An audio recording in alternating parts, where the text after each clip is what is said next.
Sriwijaya FC diambang degradasi usai terpaku di dasar klasemen Championship 2025.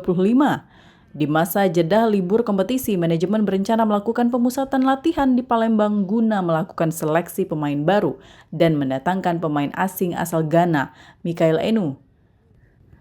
Asisten Direktur Media SFC, Muhammad Muslim menegaskan, TC dimulai 18 Desember 2025 di Palembang, di mana pelatih Sriwijaya FC, Budi Sudarsono, akan melihat kemampuan puluhan pemain trial yang melamar ke SFC.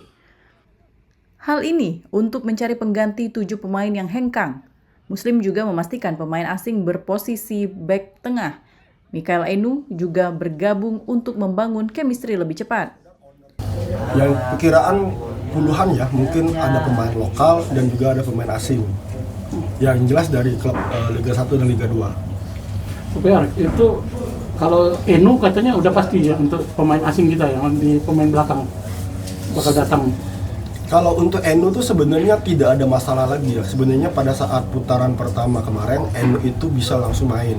Tapi karena terkendala kemarin itu kitas, setelah kitasnya udah selesai pada saat dia mau datang, ternyata kita kan daftar tuh 2 kali ya. Pertama daftarnya ke PSSI untuk verifikasi dan daftar ke PT Liganya. Nah, ke daftar ke PT Liganya ini kemarin itu waktunya mepet dan tidak bisa didaftarkan. Makanya Enu bisa masuk di putaran kedua. Artinya untuk Enu tidak ada masalah sih, tinggal masuk aja di putaran kedua. Sriwijaya FC dijadwalkan kembali bertanding saat menjamu PSMS Medan 27 Juli mendatang. Dari Palembang, Bambang Irawan, iNews melaporkan.